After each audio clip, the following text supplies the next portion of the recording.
चमत्कारी श्री पंचमुखी हनुमान यंत्र। राम लक्ष्मण जानकी जय, बोला हनुमान की, बजरंग बली की जय।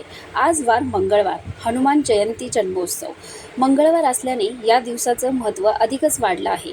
या दिवशी श्री पंचमुखी हनुमान यंत्रणाची स्थापना तुम्ही नक्की करू शकता। यामुळे घरातील नकारात्मकता आणि संकटांपासून बचाव होऊ शकतो।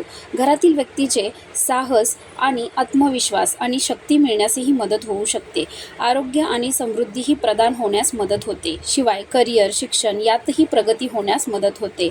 शिवाय वैवाहिक जीवन सुद्धा सुखमय बनू शकते। म्हणून पंचमुखी हनुमान यंत्र खूप शक्तिशाली मानलं जातं। यासाठी हे यंत्र स्थापना करायचं असेल तर मंगळवार हा दिवस अत्यंत शुभ मानला जातो। त्यातच आज हनुमान जयंती असल्याने तुम्ही विधियुक्त पूजा करून पंचमुखी यंत्र स्थापना नक्की करू शकता।